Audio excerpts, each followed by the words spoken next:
Pues ¡feliz Navidad! ¡Feliz Navidad! ¡Feliz Navidad! Claro que sí. ¿Cuántas veces hemos escuchado ¡feliz Navidad? Y la gente que se enfada mucho cuando dice a alguien ¡felices fiestas! ¿Cómo que felices fiestas? ¡Feliz Navidad! ¿Qué es eso de felices fiestas? Pero lo que no cambia es el feliz, ¿eh? Feliz. Porque sabemos que si no es feliz, no es Navidad. Esto es así. En Navidad tenemos que ser felices. La Navidad es ese tiempo mágico, es ese tiempo fabuloso, envuelto de luces, envuelto de algodón de azúcar, un poco, ¿no? Que aunque sea breve, todo parece transformarse, todo son sonrisas, todos nos saludamos por la calle. ¿No te ha pasado nunca? ¿No te ha pasado que igual hay alguien que no saluda nunca por la calle en Navidad? ¡Feliz Navidad! ¡Feliz Navidad! Claro que sí, nos ponemos hasta contentos. Y ahora, ¡feliz salida y entrada de año! ¡Feliz! ¡Claro que sí, hombre! Igual es la primera vez que lo ves en tu vida, o habéis cruzado, sois vecinos y te mira con cara de rabioso normalmente. Pero estamos en Navidad. Estamos en Navidad. Y tenemos que ser felices, ¿verdad? Y tenemos que sonreír. Y tenemos que pues, estar contentos. Es como una varita mágica, ¿no? Llega este tiempo y es una varita mágica que somos felices. Que tenemos que sonreír, que tenemos que ser amables unos con otros, ¿verdad? Es como un tiempo más cálido, más esperanzador, no es un tiempo de estar discutiendo, no es un tiempo de estar agobiándonos con situaciones difíciles o entristecidos por cosas que han pasado durante el año o algo por el estilo, no, es Navidad, así que tenemos que estar felices. Es un tiempo, la Navidad, en la que tenemos el permiso, quizá incluso la obligación, podríamos decir, de dejar atrás y correr un tupido velo, así como barrer debajo de la alfombra, ¿no? Todo lo que nos puede hacer sentir cualquier otra cosa que no sea felicidad, ¿verdad? Tenemos que estar contentos y celebrar y disfrutar y sonreír y cantar villancicos y comer hasta estallar. Y es un tiempo de alegrarnos en todos los sentidos, ¿no? Alegrar la vista, alegrar el oído, alegrar la barriga, alegrarlo todo, porque ¿qué sentido tiene el estar tristes, el estar pasándolo mal en un tiempo como este, ¿verdad? No es maravilloso después de todo el año, que en muchos casos ha sido muy difícil, este 2024. No es necesario apartar unos días sencillamente a sentirnos bien. Y pues quizá, mira, esta noche por diferentes cosas me he despertado muchas veces entre la noche y venía pensando cosas y digo, no puede ser, no puedo pensar cosas malas, estamos en Navidad, vamos a pensar en cosas bonitas, vamos a pensar en cosas alegres, en calentar el corazón y pues eso está cristalizado en este deseo tan puro, tan alegre, tan genuino, que unos a otros nos decimos por la calle y en la iglesia, ¡feliz Navidad! ¿Verdad? ¡Feliz Navidad! ¡Qué bonito es la Navidad! ¡Qué bonita es la felicidad de los niños que esperan los regalos de los reyes! ¿Verdad? ¡Qué alegría más grande de los niños que, aunque no se han portado bien, porque saben que no se han portado bien, en algún resquicio de su mente piensan que se han portado lo suficientemente bien en ese cuarto de hora en el que ellos piensan, como para que los Reyes Magos olviden todo lo demás y les traigan algo que no sea carbón, pero no dulce, carbón de quemar, carbón. Porque así somos un poco todos, ¿no? Si nos centramos en esos 15 minutos solamente, en las que nos hemos portado medio bien, un poco, ¿no? Pues podemos pensar, me merezco la felicidad, me merezco esta feliz Navidad, me merezco un feliz y próspero 2025. Todos nos lo merecemos en esos 15 minutos de bondad que hemos tenido en el 2024, ¿verdad? Todos nos lo merecemos. Así que no es superficial buscar la felicidad en este tiempo, en esta Navidad. No es una frivolidad o simplemente unas palabras hechas, el decir de corazón y sinceramente, ¡feliz Navidad! ¡Feliz Navidad a todos! ¡Feliz Navidad a mí! ¡Feliz Navidad, nos lo merecemos! ¡Feliz Navidad! Vamos a dejar a un lado todas las cosas que nos hacen sentir mal, vamos a dejar a un lado el reuma, vamos a dejar a un lado ese que nos ha hecho mucho daño durante el año, este momento difícil de la salud o del dinero. Pues si hay que pedir un crédito para celebrar la Navidad y estar contento y ser feliz, pues se pide y ya se pagará, ¿no? ¿Qué para eso es Navidad? Que no lo merecemos, hombre. Vamos a ser felices en Navidad. Aunque sea por esos 15 minutos que no lo hemos merecido. Vamos a ser felices en Navidad. Y pues podemos recordar que el decir y el vivir, esto de feliz Navidad, no solamente es un lujo, es una necesidad. Necesitamos este tiempo de ser felices en Navidad. Así que mira, vamos a hacer una cosa. Vamos a dejar atrás todo lo que nos lastima. Vamos a dejar atrás y vamos a olvidarnos de que es que yo he hecho esta cosa mal durante el año. Y quizás te está carcomiendo y quizá piensas, ¿para bien? No, para bien no. Déjalo ir. Olvídate de eso malo que has hecho. Olvídate de pedir perdón o de arrepentirte. No. Olvídate, no lo hagas. Vamos a ser felices. Vamos a disfrutar. ¿No tienes dinero? Pues pide un crédito. Y a ser felices y a disfrutar en Navidad. ¡Claro que sí! Vamos a dejar atrás esas preocupaciones. Vamos a dejar atrás los problemas de salud. Vamos a dejarlo atrás todo y a ser felices en Navidad. Que nos lo merecemos. Porque si no es feliz, no es Navidad. Paparruchas. Mentira podrida. ¿Esto sabéis cómo se llama? Esto es una mentalidad que tenemos muy arraigada. No solamente en la Navidad se fomenta y se multiplica, ¿no? Exponencialmente. Pero nuestra sociedad, y por lo tanto nosotros, donde nosotros nadamos, donde nosotros vivimos, donde nosotros respiramos, es una sociedad profundamente hedonista. ¿Sabéis lo que es el hedonismo? El máximo bien, la felicidad, lo mejor que hay es el placer. Así que cualquier cosa que a mí me vaya a dar placer, tengo que buscarlo. Eso es lo más importante de la vida. Cualquier cosa que a mí me vaya a dar, cualquier otra sensación que no sea placer, cualquier cosa que sea una responsabilidad, cualquier cosa que sea algo que me pueda causar pues un conflicto, o tener que trabajar más de la cuenta, pues lo voy a rechazar. Y más aún en un país en el que vivimos, en España, en el que la máxima aspiración de todo español de bien, ¿cuál es? ¿Tener una buena empresa y ganar un montón de dinero? No, señor, que hay que trabajar mucho y levantarse pronto por la mañana. No. ¿Cuál es la máxima aspiración de un español?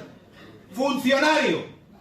Ser un funcionario, ¿a que sí? Todos están que sí. Sí, yo quiero ser funcionario, tú quieres ser funcionario, queremos ser funcionarios, y así puedo conjugar el verbo quiero ser funcionario, querer ser funcionario, absolutamente hasta final, ¿no?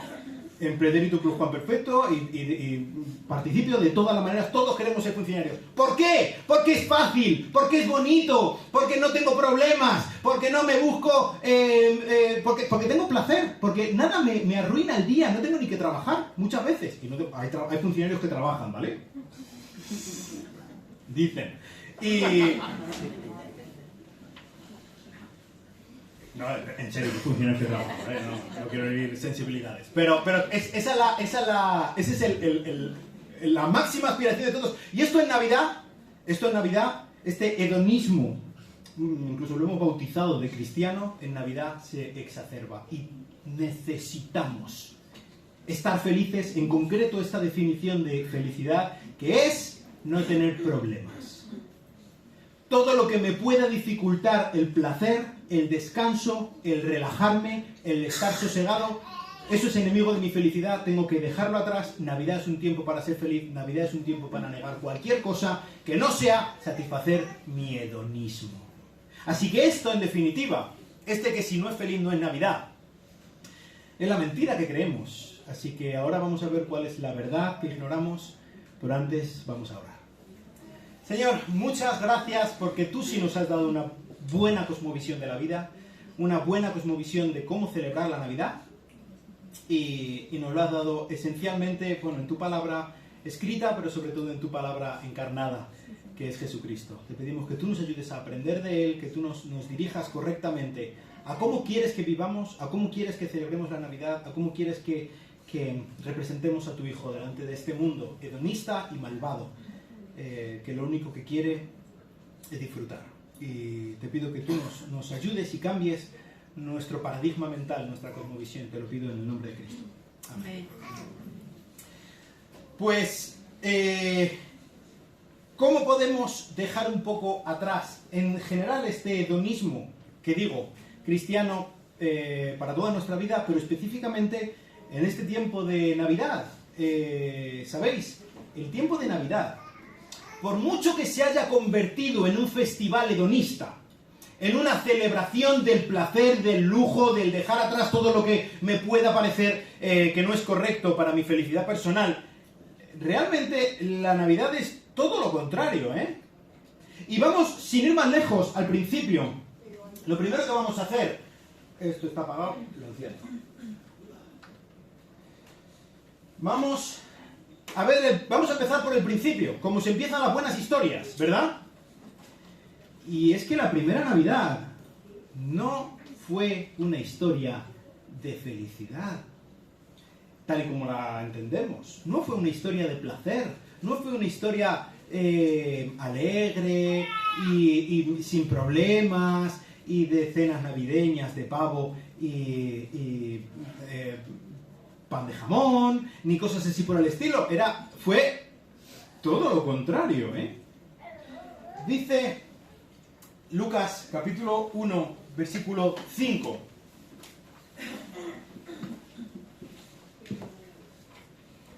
Hubo en los días de Herodes, rey de Judea, cierto sacerdote llamado Zacarías, del grupo de Abías, etcétera, etcétera. Simplemente quiero que nos fijemos en este principio. Hubo en los días de Herodes, rey de Judea. Esto, aunque nos pueda parecer, y lo sabemos de sobra, ¿verdad? Y en muchos de los belenes que hay, si no en el de tu casa, porque no te cabe un belén, a mí no me cabe, pero sí que vas yo que sé, a algún sitio del ayuntamiento o algo, y allí hay un belén precioso montado, ¿verdad? ¿Y qué está? Allí está Herodes, ¿no? O sea, todos, y allí rodeado de soldados romanos, y todos sabemos que Herodes estaba por allí rondando, ¿no? Y esto era algo doloroso, ¿eh? Esto era algo difícil para los judíos. Por primera vez en su historia, y por única vez, de hecho, en su historia, había un rey no israelita, no judío, sentado en el trono de Jerusalén. Esto era una afrenta. Esto era un dolor, esto era un insulto, esto era un perder absolutamente todo lo que significaba no solamente su identidad como judíos, sino además la esperanza mesiánica que tenían de que un día vendría un hijo de David a sentarse en el trono, que ahora mismo estaba ocupando ya un no hijo de David, sino alguien que ni siquiera era israelita, alguien completamente apartado del pueblo de Dios. Entonces era un tiempo de opresión, era un tiempo en el que parecía que los malos estaban venciendo. Este es el marco general de la primera Navidad. Tenemos también, por ejemplo, Mateo 2, este mismo Herodes. ¿Recordáis cuando los magos de Oriente fueron a buscar en Jerusalén al rey que había nacido? Este mismo Herodes, este mismo, mandó ejecutar a todos los niños menores de 2 años de toda una región. ¡Terrible! Ayer fue el Día de los Santos Inocentes, ¿no? No sé si te hicieron alguna inocentada. La inocentada que hicieron en la primera Navidad no fue nada graciosa. Y de hecho, seguimos haciéndola nosotros, día a día, con los cientos de miles y millones de niños que ya hemos ejecutado aquí en España, por orden de la madre. Tócate los pies. No fue un tiempo feliz, la primera Navidad. En el tiempo en el contexto general de los judíos, pues otro dato. Lucas capítulo 2 versículo 1. Aconteció en aquellos días que salió un edicto de César Augusto para que se hiciera un censo de todo el mundo habitado. De nuevo, no nos sorprende, lo conocemos. Sabemos la historia de la Navidad y sabemos que hubo un censo que obligó a que José y María fueran a Belén, ¿no? Y todo esto estaba dirigido por la soberanía divina para que efectivamente el Mesías naciera donde tenía que nacer, ¿no? Pero esto no niega el hecho doloroso y difícil de que los judíos estaban bajo el gobierno de los romanos.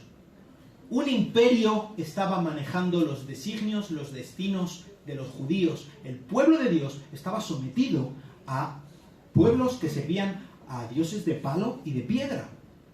Entonces, esto era un horror. Esto era una afrenta, esto era muy difícil de aceptar. Pero si nos enfocamos un poco más en la historia de la Navidad y vamos, por ejemplo, al caso de María, cuando vamos a Mateo capítulo 1,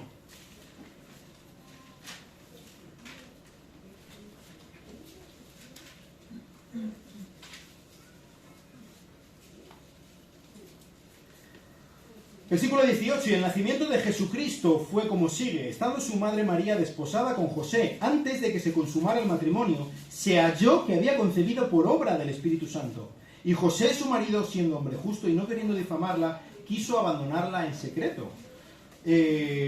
Pues en Lucas vemos la anunciación a María, ¿no?, que le hace el ángel Gabriel. Pero aquí vemos lo que le pasó a José. Y esto era muy difícil de aceptar, y porque José era muy buena gente.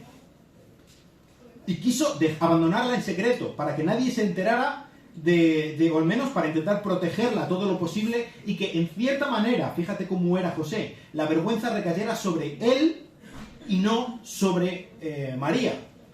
La vergüenza de la... Aparentemente todo el mundo pensaría lo que es lo normal y lo que todos hubiéramos pensado. Aquí ha habido tema. O sea, ¿qué es esto de la obra del Espíritu Santo? ¿Qué me estás contando? Vamos a ser serios, ¿no? Pues todo el mundo es lo que pensaría. Así que María se enfrentaba con esta encarnación del Hijo de Dios en su vientre por obra del Espíritu Santo sin que hubiera tocado varón. Era virgen en ese momento. Después no siguió siendo virgen, lo siento, pero en ese momento sí era virgen. Y entonces a lo que ella se exponía era a morir apedreada. Esa era la sentencia, ¿vale? Entonces, no era una broma a lo que se enfrentaba. Pero incluso después de que el ángel se le apareciera a José también, José accediera a casarse con ella, aún así María tuvo que acarrear la vergüenza durante toda su vida de que todo el mundo creyera que ella había fornicado, y Jesús, todo el mundo creyera que él era hijo de fornicación. En Juan capítulo 8, versículo 41, cuando Jesús está teniendo una discusión con los fariseos, hablándoles de quién son hijos los fariseos, diciendo que ellos son hijos del diablo. Fíjate lo que le dicen los fariseos. Nosotros no somos nacidos de fornicación. ¿Qué es lo que le están diciendo a Jesús? ¿Y tú? ¿Tú sí eres nacido de fornicación, Jesús? Los judíos tenían un tiempo, el desposorio, antes del matrimonio, en el que la mujer, ya estaban legalmente casados, pero la mujer no podía quedarse embarazada durante ese tiempo para certificar de que no se casaban de penalti, ¿no? Pues en ese tiempo María quedó embarazada, y en ese tiempo Jesús nació. Para todo el mundo, Jesús nació de penalti. Para los que no entendéis la expresión de penalti, sin estar casado se quedó embarazada, ¿no? Y esto es lo que le echan en cara, y esto es lo que a día de hoy siguen creyendo los judíos. En el Talmud se sigue hablando de que Jesús, claro, tienen mucha inquina, especialmente a Jesús, tienen hasta el nombre del padre con quien fornicó María, que era un legionario romano, según dicen, ¿no? Pero en cualquier caso, no estamos hablando de una situación bonita, y bucólica, ay, los ángeles y tal, y había ángeles y tal, pero no es una cosa bonita y preciosa, y allí les llevaron roscón de reyes y turrones, y festejaron, y pusieron el brasero, y estaban calentitos, y cantaron villancicos. No fue así de bonito, fue una situación difícil, fue una situación dura. Es decir, la primera Navidad fue feliz porque, por ejemplo, dijo el ángel, os traigo nueva de gran gozo, ¿no? Fue gozosa, pero no fue feliz en el sentido que nosotros entendemos normalmente como feliz, en el sentido puramente hedonista que nosotros entendemos como felicidad. No fue fácil, fue dolorosa, fue una situación de lágrimas, de estrés, de ansiedad, de no saber, de enfrentarse a la incertidumbre, de pensar, o hay un milagro aquí, o me apedrean. Una chica que estaba empezando a encauzar un poco su vida, entrando en la adolescencia, que se desposaba con un hombre llamado José. Así que si para los primeros protagonistas de la primera Navidad la situación no fue feliz, ni fue fácil, ¿por qué pensamos que debería serlo para nosotros?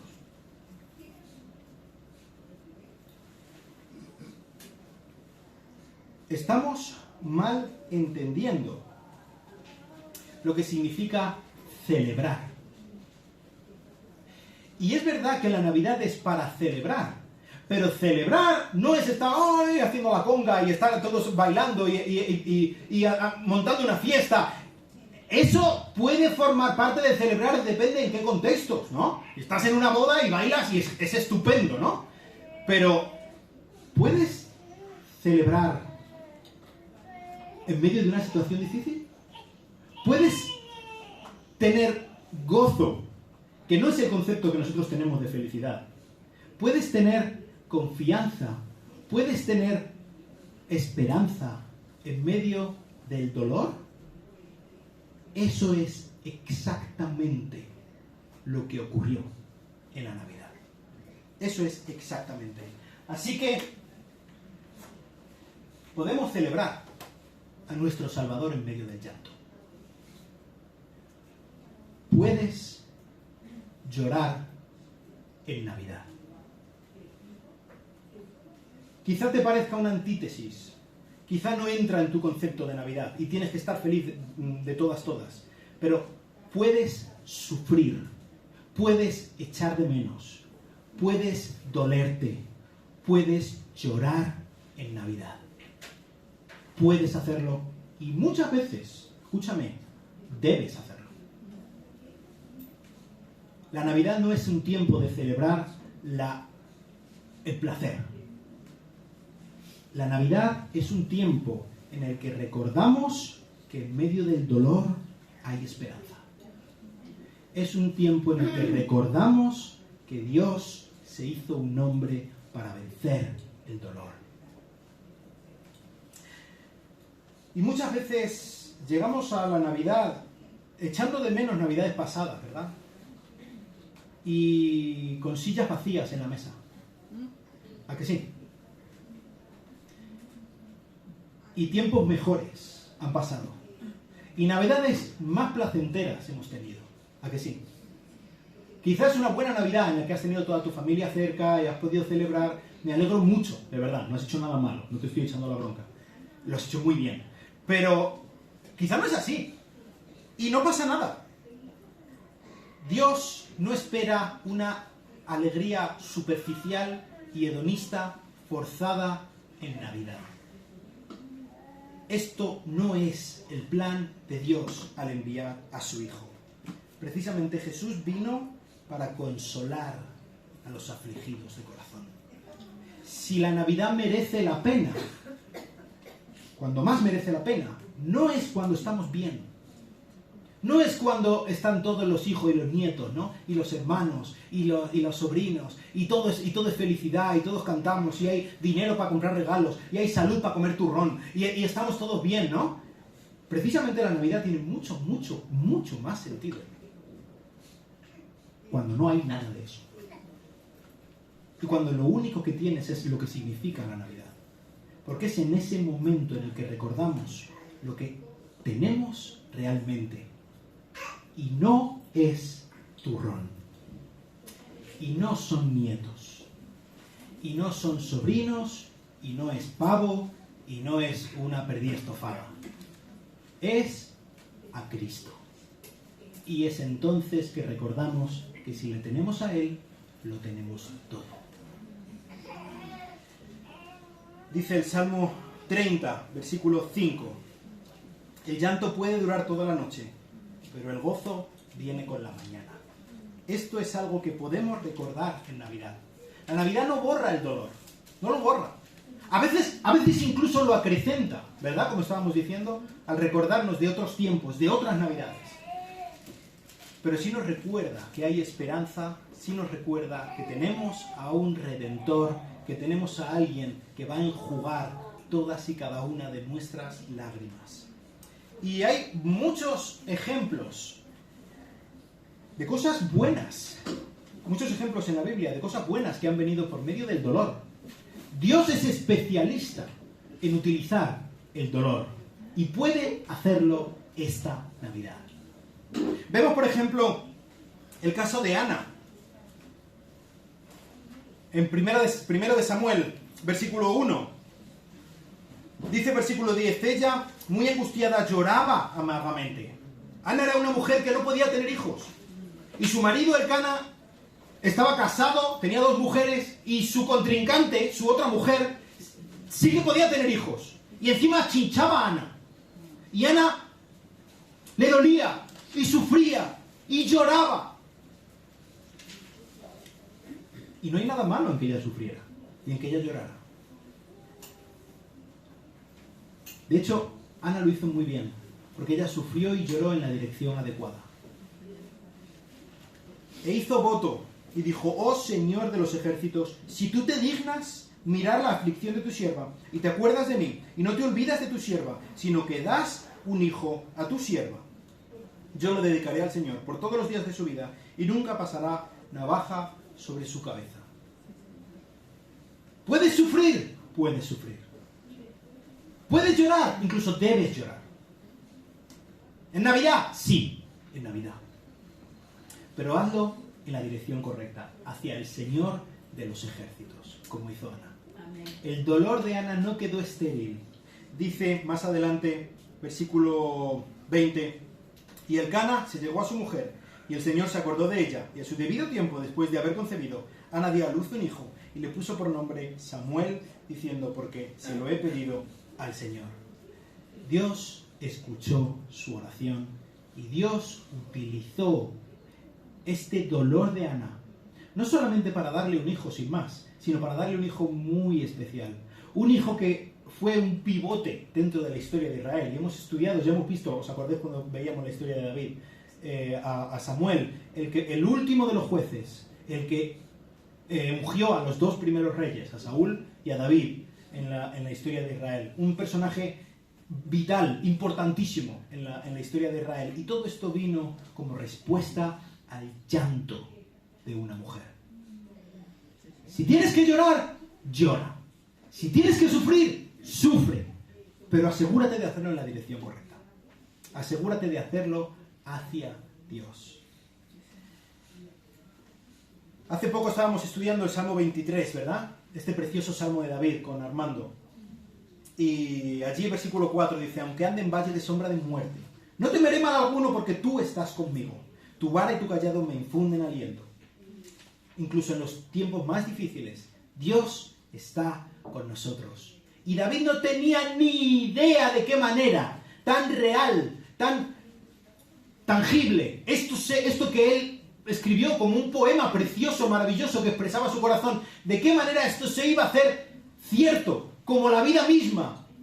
Y David podía decir que aunque él anduviera en sombra de muerte no temería mal alguno porque Dios está con él. Pero nosotros podemos decirlo aún con más razón que David. Porque en la Navidad precisamente recordamos ese momento en el que Dios, a quien David está cantando, vino para estar a nuestro lado, en medio de nuestro valle de sombra de muerte.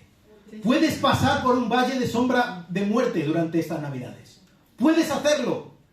Y no pasa nada por reconocerlo. Y no pasa nada por sufrir. Y no pasa nada por llorar. Pero recuerda que no estás solo. Puedes sufrir en Navidad, pero no lo hagas solo. Hazlo siempre llorando en la dirección correcta. Habacuc, capítulo 3, versículos 17 y 18. Aunque la higuera no florezca, ni en las vides haya frutos, aunque falte el producto del olivo, aunque no tengan nada, aunque todo falle. Pues sabéis que, bueno, entre unas cosas y otras no sabéis todo, pero estas Navidades, para mi familia, ha sido una de esas Navidades en las que todo parecía ir fallando. Una cosa detrás de otra, y cada día salía una nueva. Y yo he caído en la trampa. En esta trampa que estoy hablando. Yo estoy hablando desde la experiencia. Y en muchos sentidos no ha sido una Navidad feliz, pero ha sido Navidad. Es precisamente por eso que existe la Navidad. Aunque la higuera no florezca, aunque parezca que todo lo que puede salir mal sale mal, con todo yo me alegraré en el Señor. No estoy hablando de decir feliz Navidad, y de fingir una sonrisa falsa y de decir que estoy bien cuando no lo estoy. Está diciendo aquí Habacuc, está diciendo con todo eso es verdad, todo eso duele, todo eso me hiere en el alma y lloro y no sé qué está pasando, pero con todo yo decido que mi alegría no está en las cosas que puedo perder, sino en lo que no puedo perder por nada del mundo. Yo me alegraré en el Señor y me gozaré en el Dios de mi salvación. Amén. Es precisamente lo que celebramos en Navidad. Podemos alabar, adorar, confiar en Dios a pesar de las circunstancias difíciles. Sí, Señor. Sea lo que sea, venga lo que venga, podemos adorar a Dios en medio de cualquier situación. Y esto es precisamente lo que hizo nuestro Señor Jesucristo. Este que se encarnó en la primera Navidad. ¿Os acordáis en Getsemaní? Cuando Él estaba orando, Mateo capítulo 26. Y Él estaba, dice el Evangelio de Lucas, dice Lucas que estaba llorando, sudando sangre. Hace no mucho estuvimos hablando de precisamente este hecho, ¿verdad? Hasta qué punto la ansiedad de Cristo hacía que sus vasos sanguíneos se rompieran y sudara por los poros, saliera sangre. El nivel de ansiedad tan brutal que estaba experimentando Jesús. ¡Feliz Navidad!, le dijo alguien. O feliz Pascua, ¿no? ¿Qué? ¿Feliz Pascua de qué? ¿Feliz de qué? No, feliz no. No estaba siendo feliz Jesús. Pero eso significa que no estaba confiando en Dios. Él acudió a su padre y le dijo: papá, si es posible que pase de mí esta copa. Eso sí me traería felicidad. Eso sí me traería sosiego. Eso sí sería fácil. Eso sí sería bonito. Eso sí me ahorraría de una buena. Pero que no se haga lo que yo quiera. Que se haga lo que tú quieras. Ese es el ejemplo que nosotros debemos seguir. Confiar en Dios en medio del dolor. Aun sabiendo lo que nos espera. Aunque la situación sea mucho peor de lo que jamás hubiéramos soñado, imaginado o tenido una pesadilla con ello. Sea lo que sea, Dios sabe lo que hace, mucho mejor que yo. Si esa era la oración de Jesús, sin pecado, ¿qué razón tengo yo para intentar orar otra cosa que no sea que se haga tu voluntad, papá?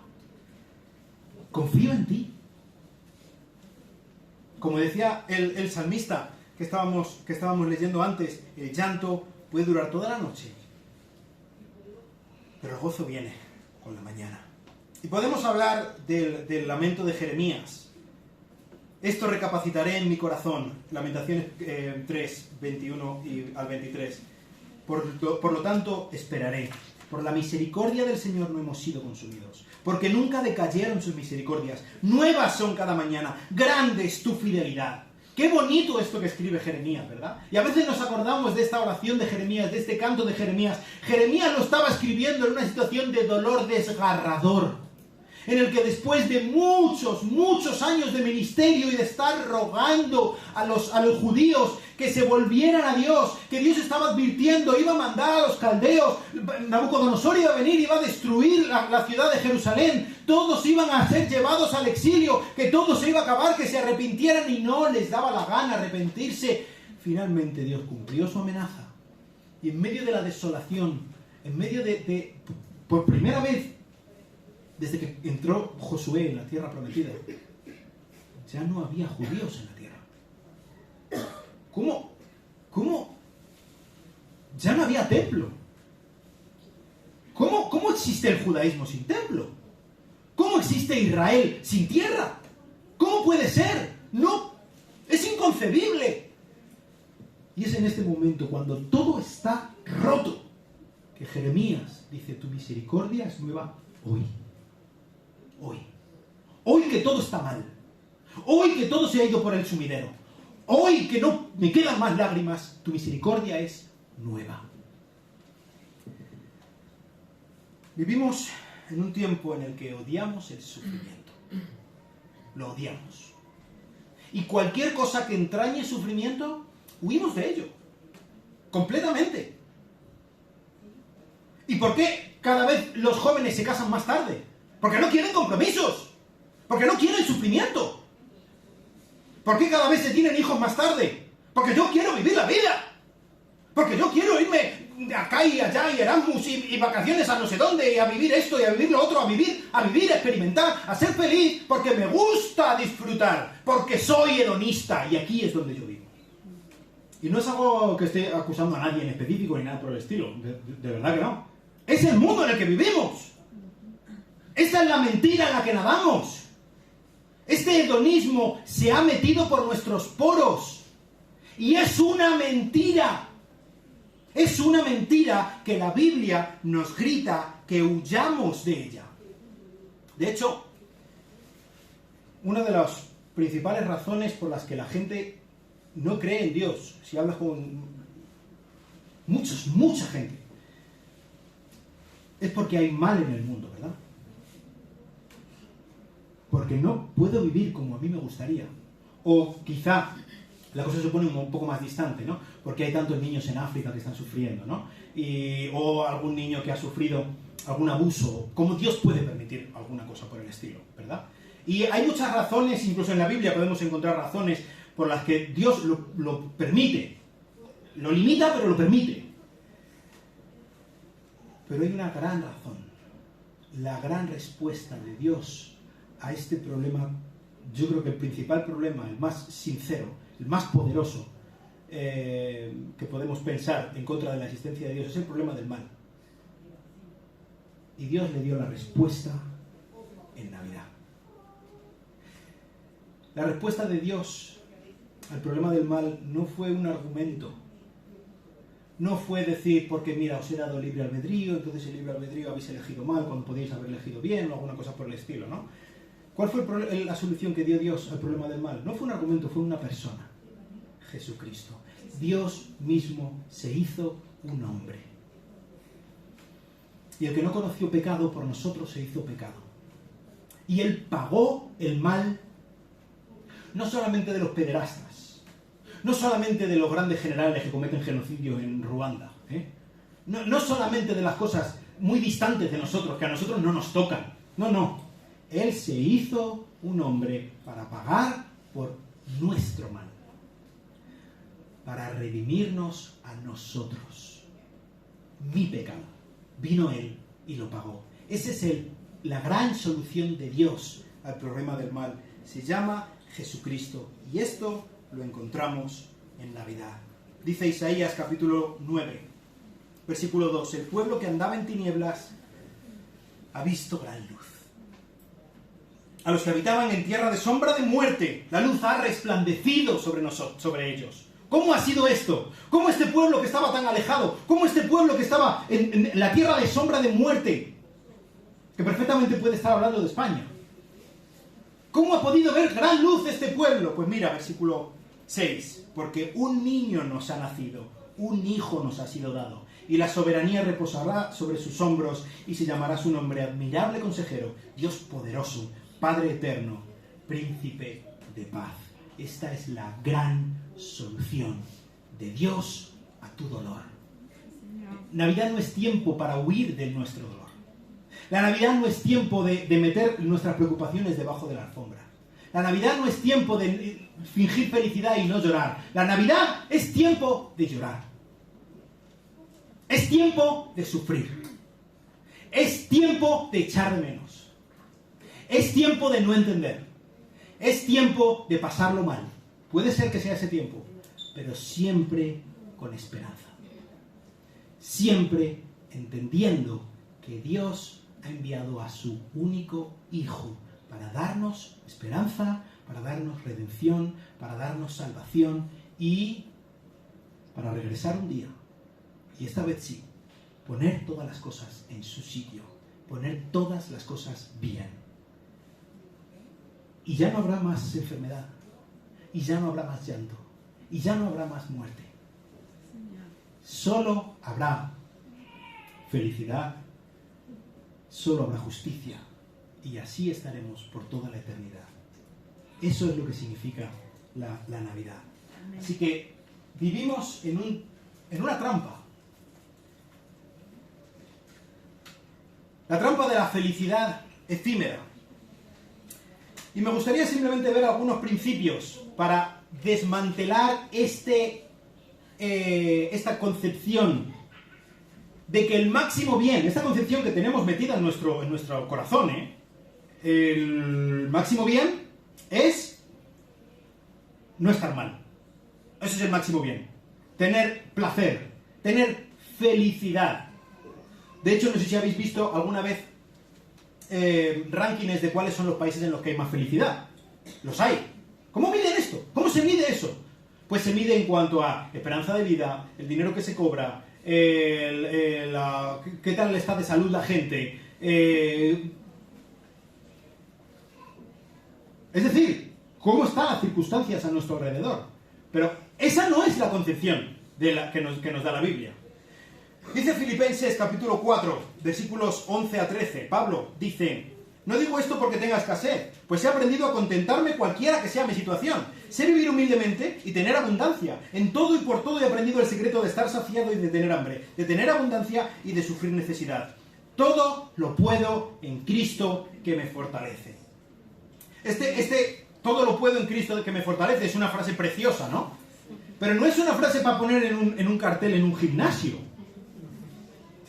Y puedo levantar esta pesa de 200 kilos. Que no puedes, ¿qué dices? Todo lo puedo en Cristo que me fortalece. Lo dice la Biblia, chaval. Y me pongo ahí y vamos, me reviento intentando levantar esa pesa de 200 kilos. Porque no está hablando de eso Pablo. ¿De qué está hablando Pablo? Pues mira, lo hemos leído ahora. ¿De qué está hablando Pablo? Puedo afrontar cualquier situación que Dios me ponga por delante. Y puedo vivir en estrechez. Y puedo vivir en riqueza. Cualquier situación que Dios me ponga por delante. Cualquier reto, cualquier prueba que tenga que afrontar. Si yo estoy con el que me fortalece, que es Cristo, puedo afrontarlo. Eso es lo que está diciendo Pablo.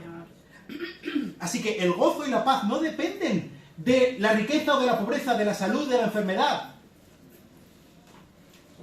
El gozo depende del Dios en quien yo estoy confiando. Amén. Sí, Señor. Y eso significa que en estas Navidades puedes llorar y hacerlo con gozo. ¿Cómo es eso? ¿Se puede llorar con gozo? Se debe llorar con gozo. Llora porque echas de menos a alguien. Llora porque no entiendes la situación. Pero como hacía Ana, llora hacia el Señor de los ejércitos, diciéndole: no entiendo y me duele, pero sé que tú sí entiendes y sabes lo que haces. Confío en ti. Amén. Puedes llorar con esperanza. Puedes llorar con gozo. Y sea cual sea la situación que estés afrontando, si estás con Cristo, todo lo puedes. De verdad que sí. Sí, Señor. Y todo lo puedo. Que me viene muy bien recordarlo. Dice Juan capítulo 16, versículo 33. Jesús decía: estas cosas os he hablado para que en mí tengáis paz. En el mundo tendréis aflicción. No dice: puede ser que en el mundo tengáis aflicción.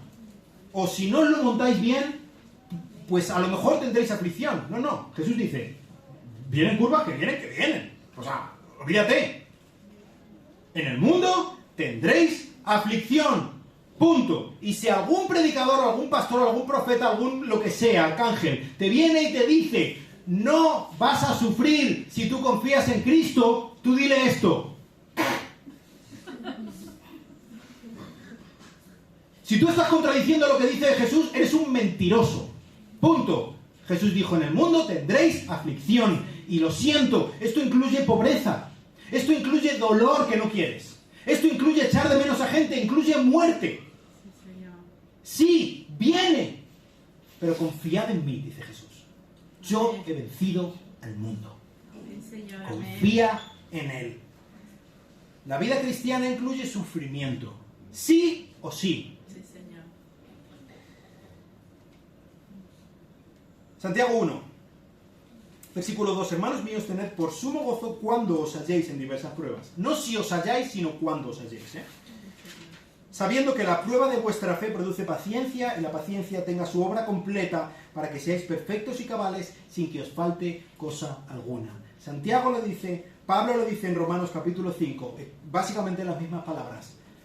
No solamente es que van a venir curvas, como decía Jesús, sino que además, si tú te agarras a Cristo, esas curvas van a ser buenas para ti. Van a redundar en algo bueno para ti, porque Dios puede usar lo peor para alcanzar lo mejor. Y lo probó en su Hijo Jesucristo. Lo peor que ha podido ocurrir en todo el universo. Que Dios se ha hecho un hombre para salvar a los hombres y vamos y lo matamos. ¿Puede haber algo peor en el mundo? Es imposible que pueda ocurrir algo peor. Pues ahora, en base a eso, tenemos salvación. Lo peor ha redundado en lo mejor. Y eso es lo que Dios va a hacer en nuestras vidas si nosotros confiamos en Él, en medio de esas situaciones que no entendemos. Sí, Señor. Primera de Pedro, capítulo 1, versículos 6 y 7, en lo cual os regocijáis, aunque ahora por un poco de tiempo, si es necesario, tengáis que ser afligidos en diversas pruebas, para que sometida a prueba vuestra fe, mucho más preciosa que el oro, el cual parece, aunque probado con fuego, aunque probado por fuego, sea hallada en alabanza, gloria y honra cuando sea manifestado Jesucristo. Las pruebas, las dificultades nos ayudan a separar el grano de la paja y nos ayudan a que nuestra fe sea purificada. ¿Te ha pasado alguna vez que en un tiempo difícil es un tiempo en el que más has acudido a Dios porque no te quedaba otra? Porque ya no sabías hacia dónde llorar, porque parece que todo el mundo te ha fallado, porque ya nada funciona. Y así somos, ¿verdad? Vienen dificultades, yo el primero, y empiezo a intentar resolverlo todo por mi propia cuenta y riesgo. Y yo soy lo suficientemente inteligente.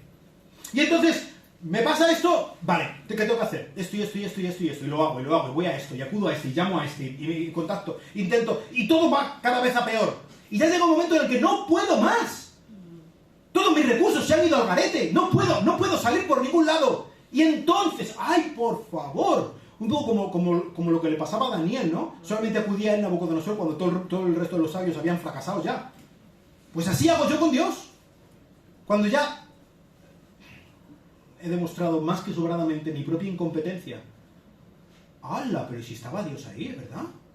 ¿Cómo soy tan tonto? Y entonces voy y acudo a Dios. Las pruebas purifican nuestra fe. Y esto es algo bueno.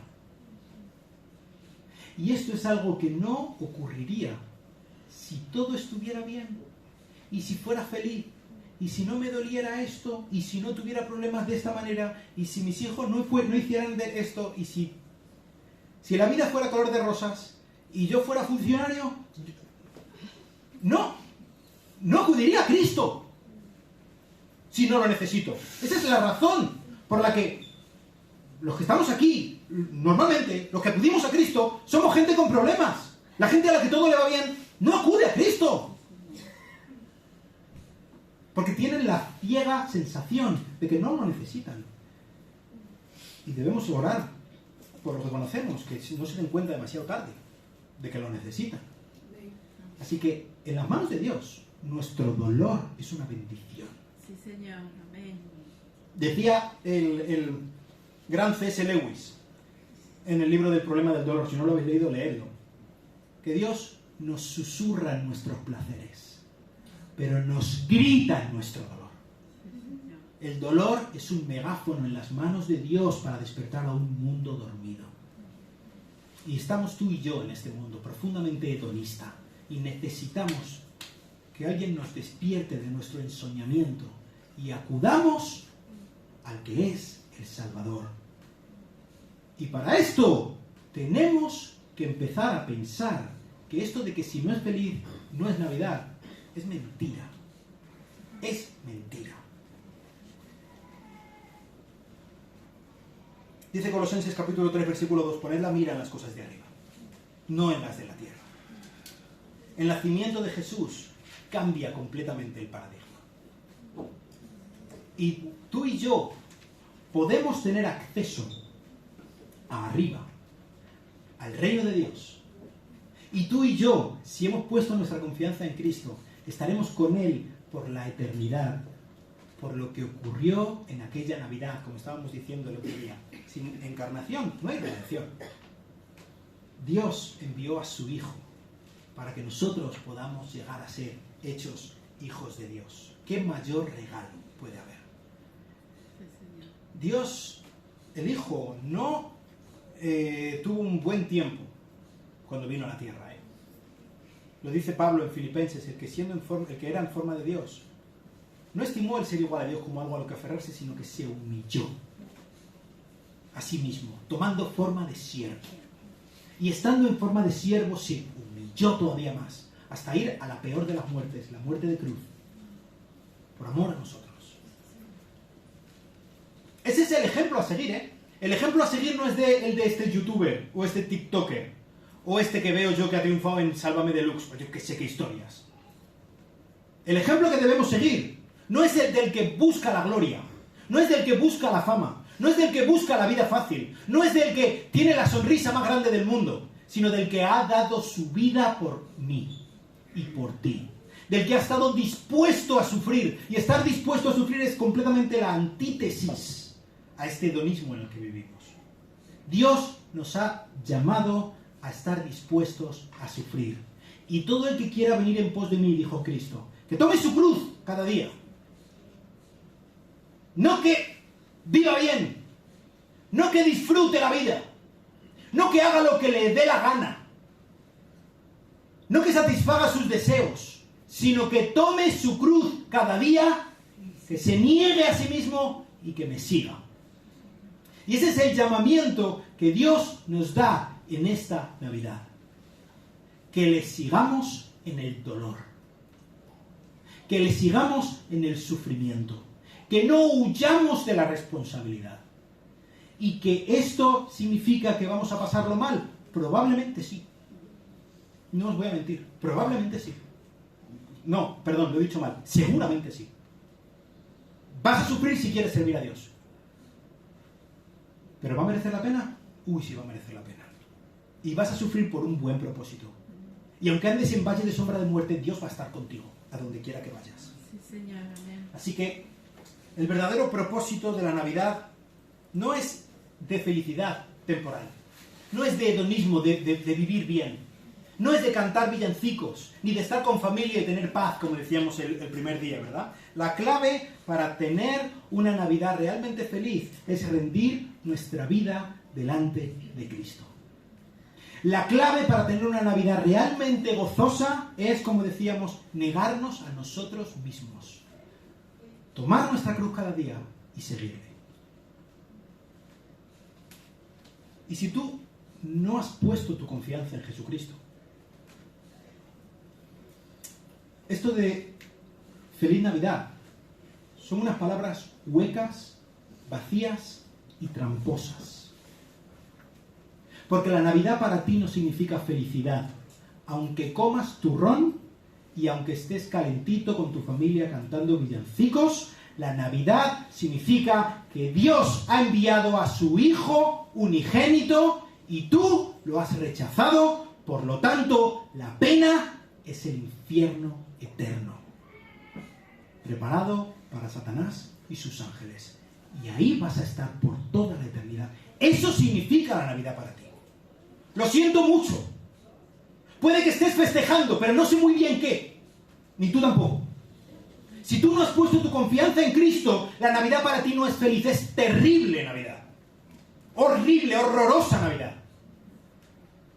El Dios del mundo se ha hecho un hombre y tú le estás mandando a paseo. Y le estás diciendo, contigo no, bicho. Pero si tú decides poner tu confianza en este que se hizo, siendo Dios, se hizo un niño para salvarnos. Si tú decides creer en Él y poner tu confianza en Él y negarte a ti mismo y tomar su cruz y seguirlo, nunca vas a tener una felicidad mayor. Aunque duela, aunque sufras. Y todos los que hemos puesto nuestra confianza en Cristo, quiero desearos, con el concepto más bíblico de la palabra, una muy feliz Navidad, aunque llores.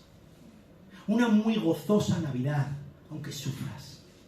Porque hay esperanza en este que se hizo un hombre para salvarnos. Porque ese día en el que Cristo nació, cambió el mundo. Ese día salió el sol. Y ahora podemos vivir en la luz. Y ahora podemos sufrir con esperanza. Amén. Sí, Vamos a Señor. orar. Señor, te damos muchas gracias por Jesucristo. Muchas gracias por su salvación. Muchas gracias por que el Dios del mundo estuvo dispuesto Sí, Señor. a sufrir por mí. Por mí que soy miserable. Por mí que para nada lo merezco. Gracias por estar dispuesto a sufrir el precio de mi mal. El precio de mi paz. Señor, ayúdanos a apreciar más a Cristo. Ayúdanos a identificarnos más con Él. Señor, ayúdanos a huir como de la peste, de este esta cosmovisión, este sentimiento hedonista de que la búsqueda del mayor bien es la búsqueda del placer y de huir de todo lo que me pueda negar ese placer o esa tranquilidad que yo pienso que merezco o que debo tener. Ayúdanos a seguir a Cristo. Ayúdanos a humillarnos delante de Él, a entender la realidad, a entender que el Dios del cielo se ha hecho humilde, se ha sacrificado por nosotros. Ayúdanos a ser ejemplos de esto. Ayúdanos a servirte en la iglesia. Ayúdanos a ser ejemplos tuyos a las personas que tenemos a nuestro alrededor, Dios. Y te quiero rogar por cada una de las personas que están aquí, que pues por muy felices que puedan parecer, esta no es una feliz Navidad para ellos. No porque lloren o porque echen de menos a alguien, sino porque no tienen lo único que significa la Navidad, que es a Jesucristo. Te pido que esta Navidad puedan llegar a conocerlo, a clamar a Él como su Salvador, que empujes tú por medio de tu Espíritu Santo sus corazones para que acudan a Cristo, a este Redentor que de verdad salva. Señor, bendice la predicación de tu palabra, tócanos por medio de tu Espíritu Santo y muchas gracias por enviar a tu Hijo. En el nombre de nuestro Redentor. Amén. Amén. Que Dios os bendiga.